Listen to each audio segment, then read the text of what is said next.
So, well, my name is Jorge de la Cruz. I'm a systems engineer here for UK and Ireland, and today we are about to discuss around 45 minutes, pretty much, maybe 50, depends, about the top 10 best practices for vSphere backup. Yeah, I hope you enjoy the webinar. So, there is my email address, jorge.delacruz@veeam.com. Just please feel free to send me any questions you might have, your environments, or yeah, anything that you want really. Let's move. A quick reminder, so we are going to have the Veeam On Virtual the 5th of December. Here is the link to register. It's very easy. go.veeam.com/Veeam On Virtual. And well, this day will be the usual virtual conference that we have that we do every year. We have a lot of presentations that day. Well, of course, virtual presentations by video, but you can join there. It's free, absolutely free. It's kind of some chances to win some amazing gifts and everything. So I encourage you to join. I'm sure you will enjoy that day, and it's from your own desktop, so you don't need to go anywhere. So yeah, please feel free to register. It's absolutely free. Okay, so couple of basics now, guys. Webinar information. Please write your questions into the text box. I will read them when it's the questions time. You'll find the recorded webinar on this site as usual, veeam.com/videos.html. The next webinars overview will be there on the veeam.com/webinars.html. So, of course, if you are not registered, I'm positive that you are, but you can just register here on the go.veeam.com/launch event.html. Alrighty. So before I start, it's a good practice to see into the questions to see if you have something about the audio or anything. No, that's great then. Fine. So the agenda, very easy. Best practices, number 1 till number 10, and then some questions. Very simple today, guys. So let's start. First one, well, general best practices for your vSphere environment, really. So first, we need to understand our environment, but not only our environment, what are our goals to protect this environment? So for example, what is our desired RPO? It's 24 hours. It's, for example, an RTO of 30 minutes. Are we protecting the SQL? For example, doing SQL backups. And then we have, for example, a Microsoft Office 365 backups as well. And when we try to restore, we want to restore file level restore. So this picture here on the left, it might be well, kind of some medium enterprises or some as well small with the traditional deployment, some compute and some SAN from storage, and then some virtualization there on top, and some Office 365. This is fine. If this is your environment, absolutely great. Then, for example, let's think that you have like a hyperconverged environment. Then, in this case, maybe your RPO is needs to be 30 minutes really, and maybe your RTO should be 5 minutes only. So you just want to do a lot of backups every 30 minutes, and then you want to restore those backups in a very quick way. Let's say 5 minutes. You are doing some SQL backups and some Oracle backups. You have some Exchange on-prem as well. And all of this, you need to understand it before install anything Veeam related or any other backup product at the end. You are doing at the moment as well some direct restore to Microsoft Azure. So in the case that you want to restore some workloads, you can restore them there directly into Azure. And you have some file level restore, for example. That's the usual case. Everyone wants to do the file level restore. This is fine. So the first best practice is know your environment, know your infrastructure, know how is everything set up on your environment, if it's hyperconverged, if it's a traditional deployment, compute plus SAN, and so on and so forth. So let's talk about Veeam. So this is kind of the Veeam backup topology for this traditional deployment plus compute. So some best practices for this. If you have fiber channel on the SAN deployment, at the end, it will be much better if you use the physical proxies. So these physical proxies will talk directly to this SAN using the fiber channel, and you will achieve much faster backups, and of course you will be able to restore them much faster as well. So if you have as well some of the storage integrations that we have, so EMC, Dell, HP, IBM, we always recommend that you do backup from storage snapshots, and we are going to discuss this much in detail later. So that's our best practice as well. And as well, if you can use the direct SAN transport mode, you can use the direct SAN transport mode without the storage snapshots, but we always recommend the direct SAN transport mode, and we will touch about this as well in a few minutes. Let's talk about this hyperconverge. So if you have a hyperconverge, for example, Nutanix, and you have a vSphere on top, we always recommend that you use direct NFS for best performance. So Veeam will use the direct NFS to retrieve all the information of the VMs and save them into the backup repository. So that's kind of the best practice for Nutanix and vSphere. If you have vSAN, we recommend, and we have some KVs, we recommend that you deploy a proxy in every ESXi and use the hot add mode. So in this case, you will achieve the best performance as well doing the backup of this vSAN.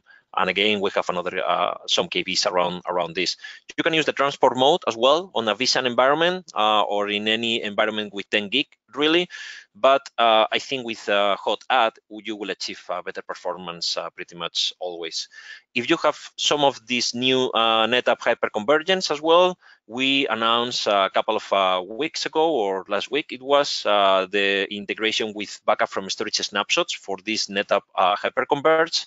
So if you have it, this NetApp hyperconverge, please use the new backup from storage snapshots as well to achieve the best performance. All right, now let's talk about numbers, guys. Look at this guy. He's very focused, and you should be as well. We really need to calculate everything kind of in our head. So what's the total size of our environment? What's the incremental, the change ratio of the environment every day? How much does the VMs growth every day? Do I want to do the incremental backups, or do I want to do just forever incremental?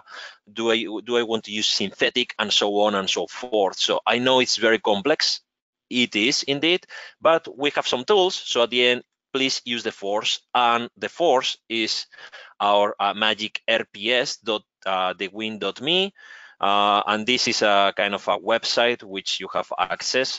It's completely public, and it will help you to it will help you to calculate all of this. I think that I can press escape right now, and I can show it to you live. Let's see if I don't break anything. Okay, so let me go here, rps.thewin.me. Not right now. So this is how it looks, the website. And you can see here if you want forever incremental. Let's say that we want incremental weekly with synthetic. This is the most use case. And then you say that I'm using at the moment 1 terabyte of information. I want 14 retention points over here. And my change rate is about optimistic, let's say. And interval, we are doing this daily backups, and I want the synthetic on this Saturday. All right, if I click here, simulate, this amazing tool by our systems engineer, Timothy, and the win, it will give us the result of kind of the total data that I will need really for my backup repository. This is fine. If you are using RFS, which we recommend, we have another hidden trick here. So if you go to alpha, rps.thewin.me/alpha, you can select the RFS over here, the RFS. So again, incremental synthetic. Let's say again, we have 1 terabyte. Our change rate is about 5%, and we do our backup daily, exactly the same. If I click simulate, I will see that I need less space, as you can see over here on my backup repository, because the RFS, it does all the block, the fast clone and everything within the blocks. So yes, please bear in mind this to size your environments. This is of course estimated, but it will give you like a good information for your environment. rps.dewin.me and rps.dewin.me/alpha. So very good. I think we have another one to size the environment. So if you go to Vegas, is redirecting to another systems engineer as well. Work, and again here you can just put the number of VMs, backup in Windows, and so on and so forth. And at the end, it will give you an estimated, once again estimated sizing of your Veeam backup and replication environment. So how much memory the backup servers will have, the SQL, proxy, and backup repository. So just bear in mind all that that links that we discussed today. So see, okay, questions for later. Questions for later then. Good stuff, guys. Let's move on.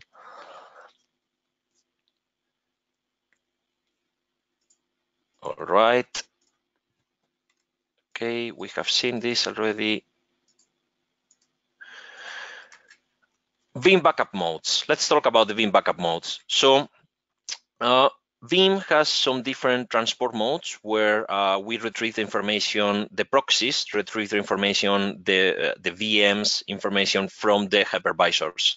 We have the network mode, we have the direct storage access, which is called direct SAN or direct NFS, and then we have the virtual appliance mode, which we call hot add. We have, of course, the automatic selection, which will run one by one, and then if fails, at the end, it will use the network mode. So network mode, it does work most of the time. It's just you just put their Veeam, use the network mode, and that will work. And let's discuss about what are the benefits between them, really. So this is the network mode. Network mode, it just works. Once again, step number one, the backup proxy sends a request to the ESXi host on which the processed VM is registered to locate the VM. Then number two, the ESXi host locates the processed VM and on the data store. And then three, the BBR instructs the vSphere to create the VM snapshot and then copies the VM data blocks from the source storage and send them on to the backup proxy over the LAN. This it does use kind of the network, the ESXi management, so it's usually a bit slow. But if you have 10 gig in everything, maybe this is a good mode for you. Still, this is the mode that it will work 100% of the time on your environment. So let's talk about the direct storage access, one of my favorites and one that the one that you really should be using in the case that you have the chance to use this. So you can see it's a bit more complex, but in the overview at the end is that the proxy will have access directly to the production storage and will retrieve the information directly from the SAN instead of using the ESXi management network. So once again, the proxy will take that VM information directly from the production storage. As I said, if this is iSCSI, this is very easy. Then the proxy needs to see the production storage via iSCSI. If this is fiber channel, your production storage is fiber channel, then the proxy should be physical box with the HVAs, of course, access to the production storage. So this is usually the recommended backup transport mode in the case that, of course, well, you can put it.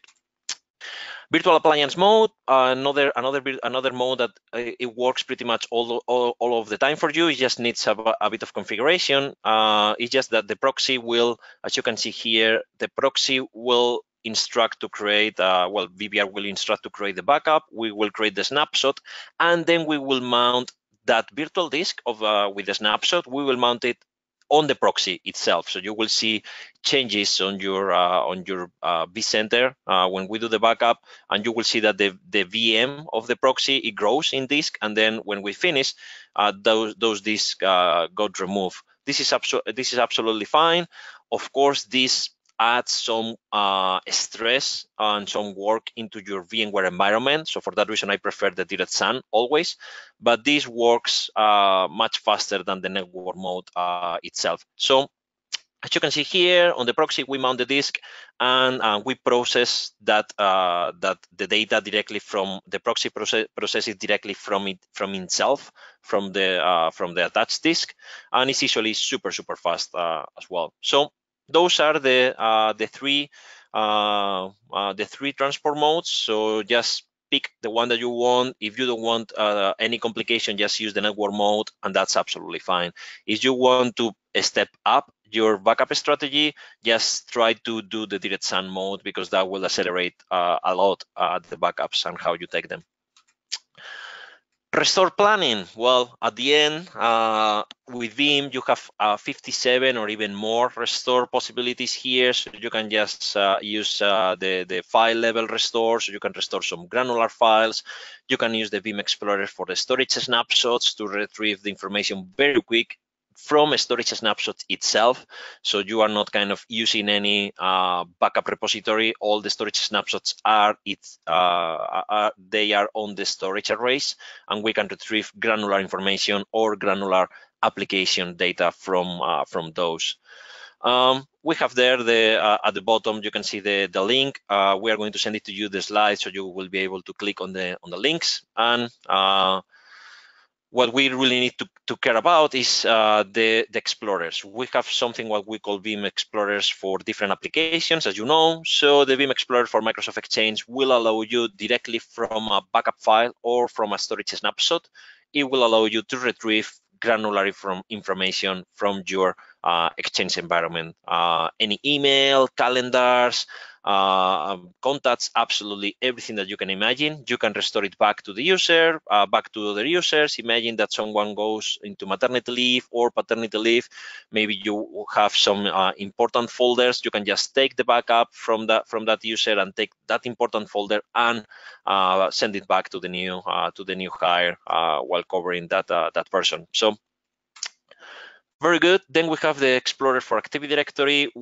This is absolutely great, because a lot of customers told us already when we go to visit them that they have used this and they've saved them to have major issues because they delete some user or some group policy object and so on, and they could retrieve it very quickly from the backup. So yeah, it's great, and at the end, once again, directly from your backup, boom, it's there. You can retrieve the data that you want from your Active Directory. For SQL, exactly the same. So you can protect the SQL with Veeam, and we will process your transaction logs, which will allow you to restore later on all that granular transaction logs in a very granular way. You can even see these changes to do this fine-tune restoring. So we have exactly the same, but for Oracle. So if you are running Oracle on Windows or in Linux VMs, you can protect those in a much better way using Veeam. And of course, we will give you the options to restore using Veeam as well. This is fantastic because you can, the DBAs can have access to this and restore in a very granular way. So they will not need their manual jobs that they are running on the databases. They can still run in them. That's absolutely fine. But once you will show them this, I'm sure they will be more than happy to be able to do all this advanced functionality. So. And then we have the same for SharePoint. So if you have some SharePoint on-prem, once again, we protect that SharePoint on-prem, and you can later on restore granular items from your SharePoint. Very neat. VMware tools. This is our best practice number 4, and this is quite important as well. So for the VMware tools, at the end, they are very important because we use them to read the different data from the virtual machines. So some IP addresses, some information about the host, operating system, and so on. So in the case that you don't have the VMware tools, we will show a lot of warnings, and sometimes we can even fail if you try to use the ingest process. Of course, this will fail.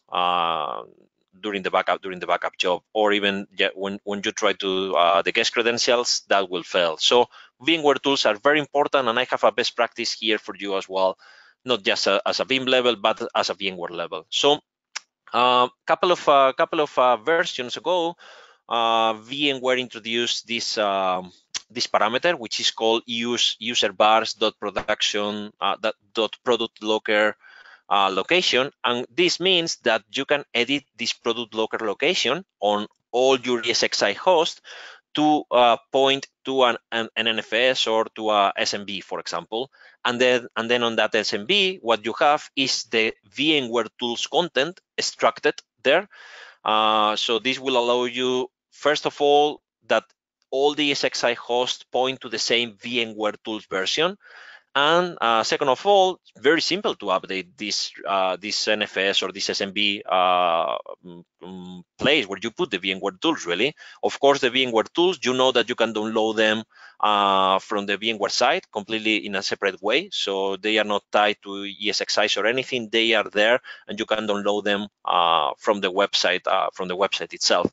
This is kind of a register on this KB of VMware.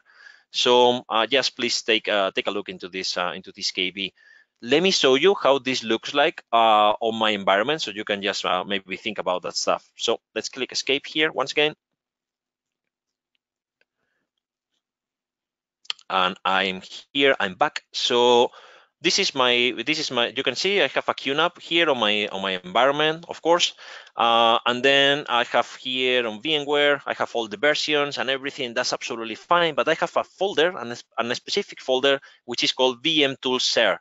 This has the content of the VMware Tools ISO that I download. I just extracted, put it here. You can see the VM Tools over here. And you can see the different ISOs. These ISOs are the ISOs that the ESXis will use later on when you try to use them on your while creating VMs and so on. So once again, very simple. Last time when I wanted to upgrade this, I just download the new tools, extract them, and I just copy paste here, and immediately all the ESXi hosts had the same VMware tools version, so not more conflicts while moving VMs of VMware tools. So let me show what I'm talking about. So I'm talking about this. Okay, let's move this here. I'm talking about this. So imagine this. This is your usual environment. Or maybe it's not your usual environment because it's too many different ESXi versions, but imagine that you have two different ESXi versions, for example. So you are running in 5.5 without this trick that I told you. You are running in 5.5. Of course, the VMware tools of this VM they are saying that they are running and they are current. That's absolutely fine. But then what happens when you move this VM into you do a vMotion into a new ESXi, which it can be 6.7 or 6.5. Imagine, of course, the VM will tell vSphere will tell you that these VMware tools are different because once again the ESXi host had different versions of the VMware tools. Once again, you can solve this issue by going back by doing this, by editing this by every host. You can of course automate this change and pointing to your SMB or to your NFS. So all the ESXi hosts across your entire environment will have the same VMware tools versions. And when you do vMotion of the VMs, they will have the same VM tools version, and so on and so forth. This will allow you as well one small trick while you are downloading the ESXi's ISOs images. You know that you can select one which is called ESXi no tools. It's a bit smaller, maybe like a 30 meg smaller or so on, or maybe 40 meg smaller.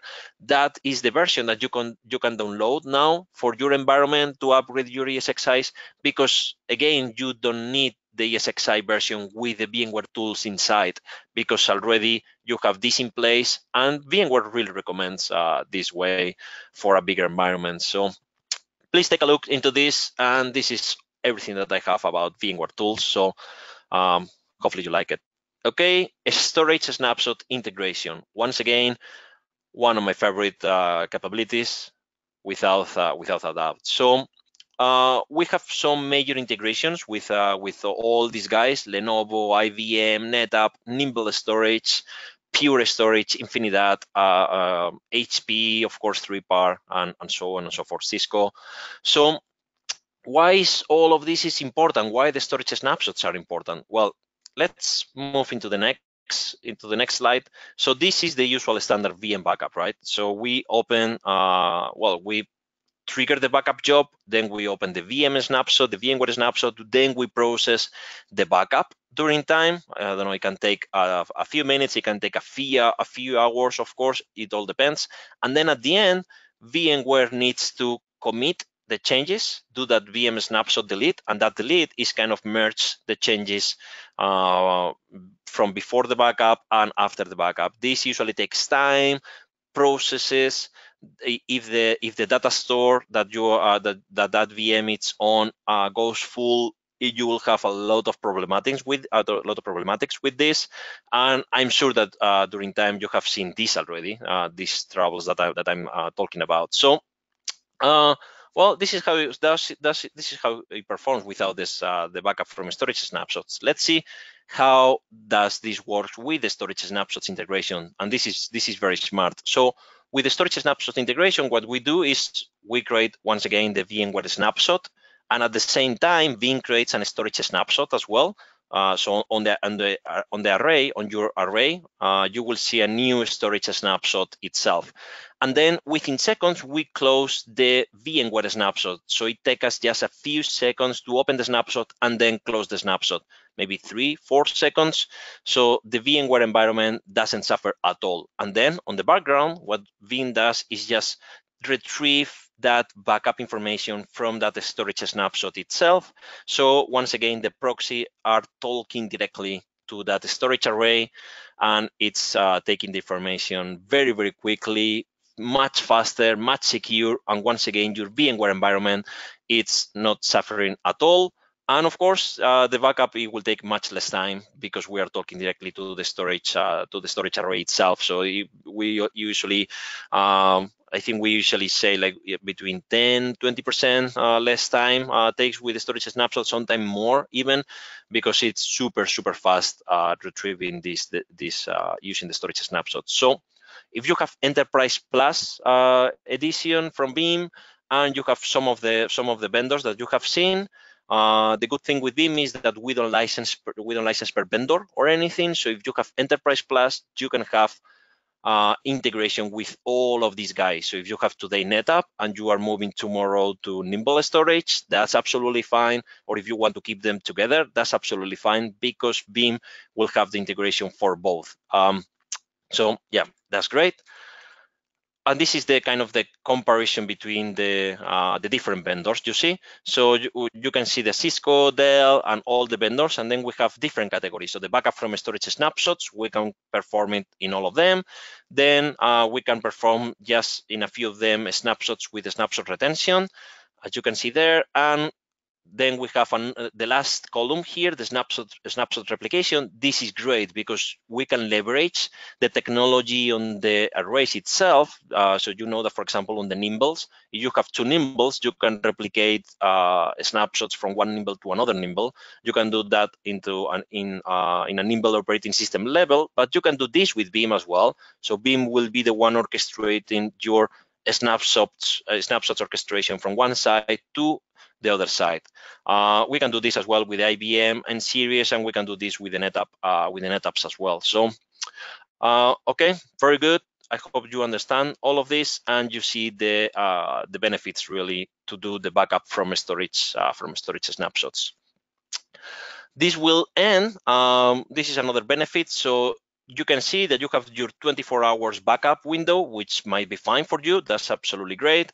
But what about if you want, like we discussed at the beginning, what about if you want more points in time, more RPO, so you can restore things quickly? So with the storage snapshot integration, you can still have your backups every 24 hours, why not? And then maybe every hour or every 30 minutes, you can just create a snapshot only job with Veeam. and this will take a few seconds once again. And the benefits of this is that you can use all the Veeam explorers and all our, our secret sauce of restoring all this critical data back into production. So a lot of benefits using a storage snapshots integration, really. So just give it a try. And this is one of the best practices for vSphere, in case that you can do it, of course. Next, VMware vSAN backup. So for the vSAN backup, no direct SAN mode. We don't have direct SAN mode, unfortunately. So once again, we recommend use the hot add, and we recommend as well to just to put the proxies in the different ESXi hosts. One per ESXi host is our kind of a recommendation. And of course, bear in mind that you need to have the anti-affinity rules and everything. So every ESXi host really remains to the ESXi that they are kind of tied. So some VMware knowledge base here, the KB, the article number over here. So once again, with the slides, when we will send out the deck, you can just click into this link. So keep your infrastructure in mind. This is the best practice number 7. At the end, backup processes can put a high load on your storage at night. This is absolutely real. Or in the case that you are running backups during the day, if you have the chance, this will put some extra workload on your production, because we need to retrieve once again that information from the VMs. So Veeam backup and replication, we have the IO control. The IO control, it's included in Enterprise Edition, and if you want the IO control granularly per data store, that's in Enterprise Plus, if I'm not mistaken. So, but once again, with IO control, what you can do is kind of say, Veeam, hey, don't go so fast, because this is production environment, and at the end, I'm running other workloads during this period of time. So you can control this and tell Veeam that don't go and don't use, this data stores if they are more than 20 milliseconds and so on and so forth. So yeah, a good stuff to bear in mind for using the IO control to throttling that backup during some periods of time, at least maybe during working hours, so you don't stress your VMware environment. Very good. So tip number 8 here, let's talk about security. So security, we have different. So Veeam backup and replication uses the vCenter server to manage the backups and restores. So the usual use case is the admin goes there, they put Veeam, and then they give the admin account as well to connect to the vCenter. That's the faster way, but that's not the more secure way. So if you want to use some extra security, please just visit this white paper. It's up to date. It says 9.0, but forget about that stuff. Just click on that, and this has all the rights updated till September this year. So it's very up to date. And we have all the granular privileges that you need to assign to a new user called maybe Veeam backup or something. So you have an user, kind of restricted user, to just perform your backups, not the whole administrator itself. So just bear in mind this, and please, this is a best practice. So please, if you have time, do it. More about security, we have the built-in end-to-end encryption. And then we have as well the network data encryption. So once again, let me click here, exit, and let me show you on the lab.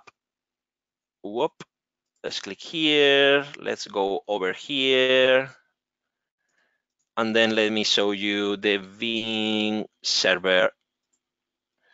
So I can show it to you, the two security that I'm talking about. So, okay, very good, exit. So here, sorry about all of this, if you can see all of this, sorry about this, okay.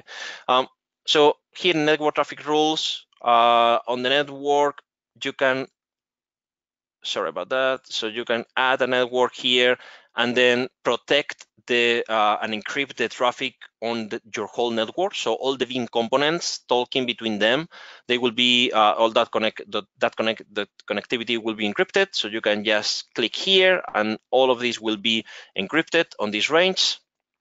You can just play here with the range from this range to other range, and so on and so forth. You can add multiple traffic rules. So you can even throttle here as well if you want, just the connectivity. But okay, just because we are talking about security, this is the first. And the other, the end-to-end encryption is in every backup job that you have. For example, let's say this one. You can just click here in edit and go to storage, go to here in advanced, and here in storage, you can just create a file encryption. You select it, and then within your password, you will encrypt this file with this password. So in the case that someone, for whatever reason, has access to this backup storage, they will see the BBK files, but they will not be able to restore them without this password. So this is very important, and I will recommend it for maybe some of the critical VMs. Maybe please do this and encrypt these backup jobs from your critical VMs. So of course, if you encrypt the VMs, you just need to bear in mind where are you saving this. If it's kind of in the duplication appliance and so on, maybe you don't put it here and you put it over there on the appliance itself, and so on. So okay, that's all for security. And let's move on. All right, let me click here. Perfect. So planning with Veeam. Veeam is another of my favorite tools because it gives you so much detail and so much information about your environment itself. So it gives you so much information that when I go to new customers, what I do is put Veeam first. I just install Veeam, and then we come back in 15 days or 20 days, and then we show them, we show the customers what's the changing ratio on the VMs and what's the total size of the environment and how it's performing. You know, the host and the data stores and everything. But of course, this will give you, you can see we have some reports, the VM configuration assessment. So we can see if the VMware tools are not installed. Once again, very important to have them installed and up to date. The hardware version of the virtual machines as well, important to know, to don't have, you know, any kind of legacy VM with an old hardware version. Much better to have all of them in the most recent one. Disk that cannot be backed up, for example, the independent disk, we cannot protect this independent disk. So once again, we help you with Veeam. Will give you this this report. The data store with less than 10% of the free space, and raw device mappings in virtual machines, and so on and so forth. We have so much reports with Veeam that if you don't have it installed today, I would recommend it, because it's kind of a good ally for your vSphere monitoring, reporting, capacity planning, and so on and so forth. I absolutely love it, and I'm using it every single day, just on my home lab, and as well when I go to customers, we usually show them, and some customers, they are doing like a heavy work with Veeam, and all kind of the IT guys, they are using the Veeam monitor and everything to well, to resolve issues on their vSphere environment. So yeah, plan with Veeam and heal your vSphere environment and so on with Veeam. And then the last one is application-aware backup via VMware tools. So once again, guys, always use the most current VMware tools if possible. I know that VMware released some VMware tools which has a bug not long ago, but they fixed it very quickly. And once again, when it was fixed, it was a matter of just download the new VMware tools, put them into that SMB, and then bam, that's it. All the SXIs already had the new VMware tool version. You just need to upgrade that VMware tool version on the VMs. But it was very easy, because now with the new VMware tools version, if you have Windows Server 2016, you don't need that reboot. that the old tools had. So now it's all benefits really with the new VMware tools. So because I'm talking about this because if you want the application aware backup, so if you want to protect some SQL, Exchange, Active Directory, or Oracle or SharePoint, at the end you just need to select application aware backup. But if you don't have the VMware tools up to date, that's suddenly it will fail, as you can see over here. So it's much better that you have the VMware tools up to date, really. So I think with this, we are on time, actually, 41. Wow, we have a white paper here. And the white paper, once again, long URL. So we will send to you the slides. You will be able to click on this.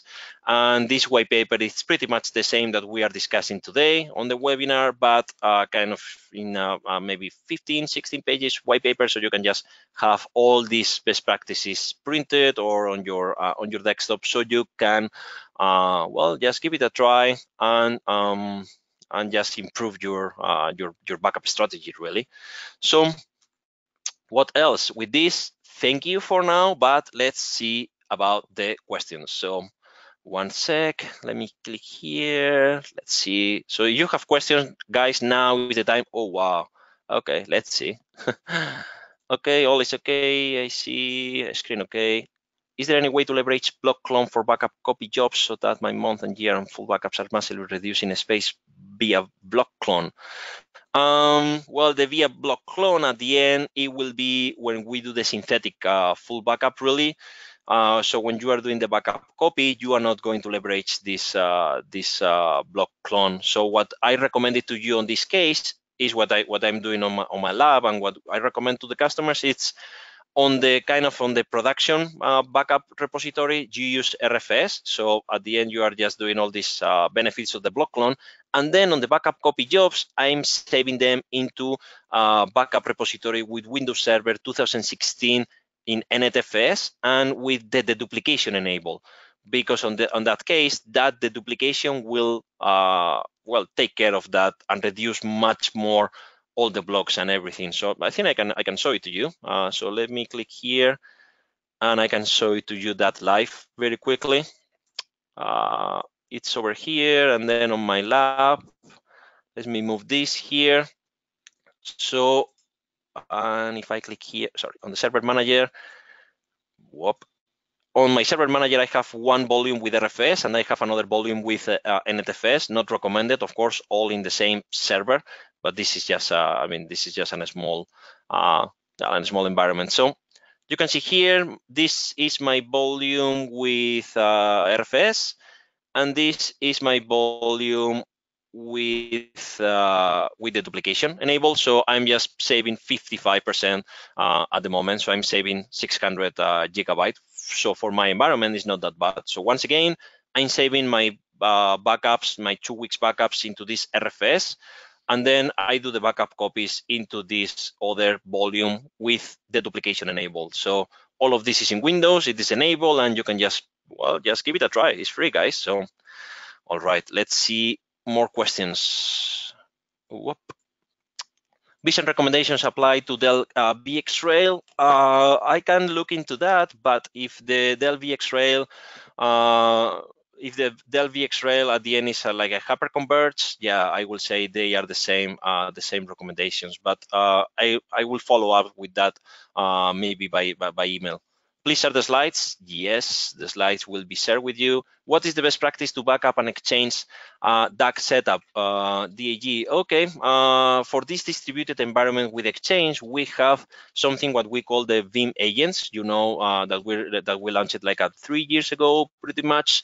So I will recommend that you look for Veeam Exchange DAG agent, because with the agents itself, the agents, they will be aware of that DAG environment, and you will be able to protect your Exchange in a much better way. Not only that, but now in the update 4 that we are about to release end of the year, early next year.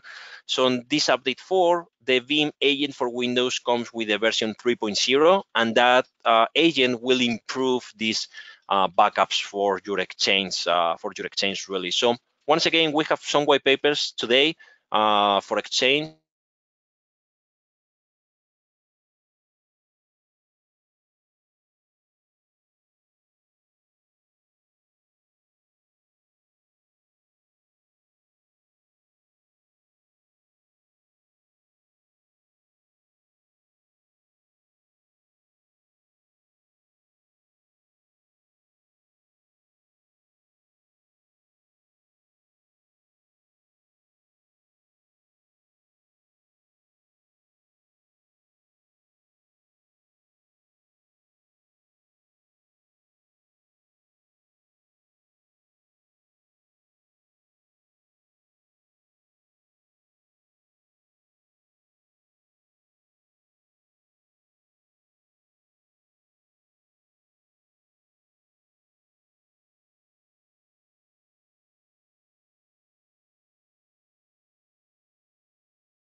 Hello, can you hear me? Can you hear me once again? I think I'm here. I'm back.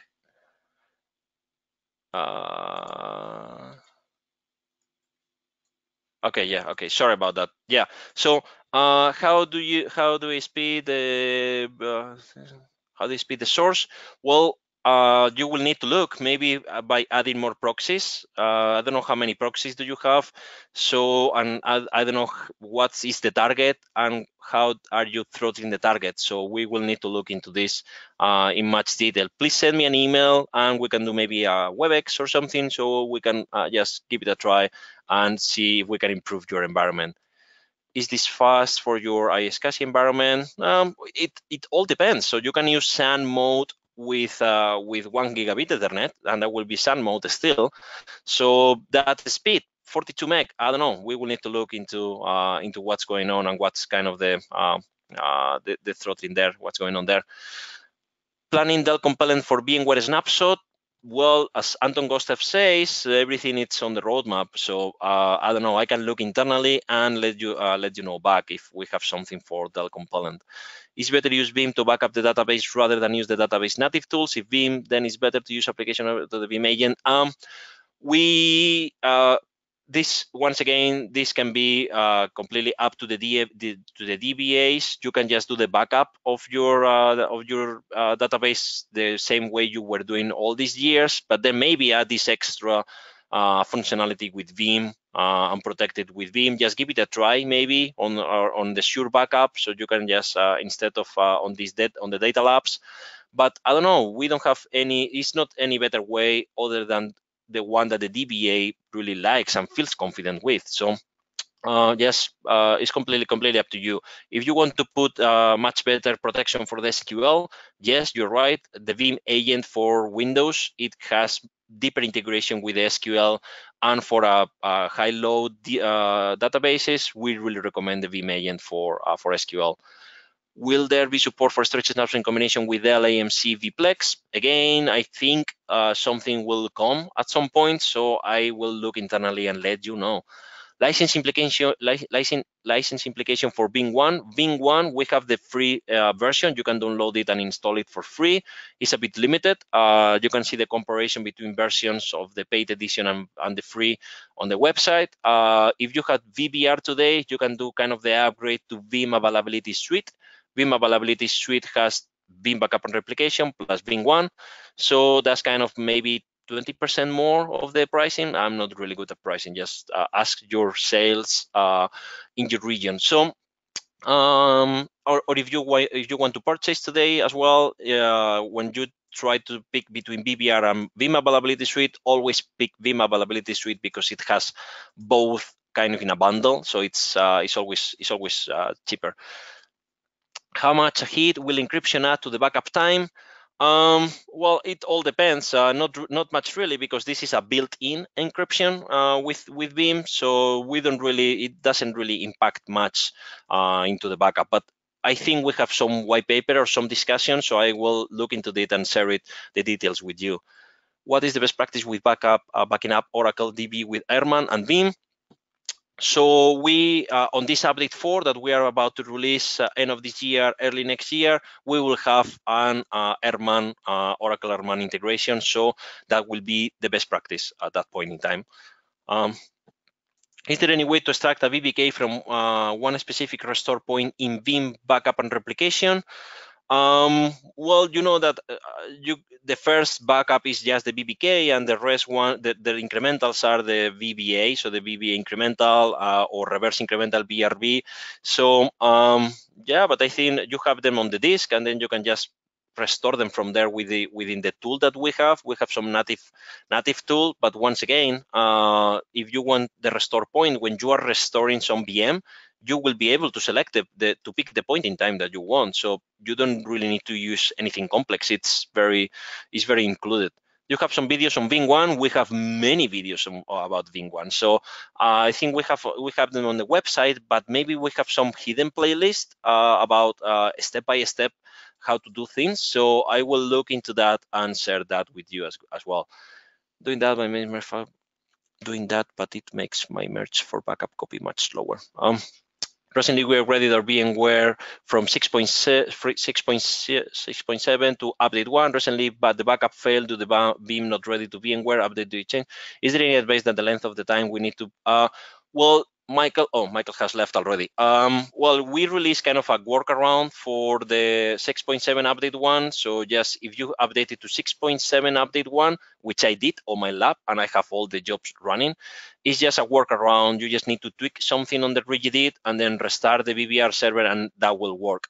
So as Anton said on the website, on the mail that he sent multiple times every week, we will have support for 6.7 update 1 on the Veeam 9.5 update 4, which is coming end of the year or early next year. So doing the recently update. When storing primary backup data in a data domain DDBoost repository, what's the recommendation for copy the data to a remote site, data domain replication or Veeam copy jobs?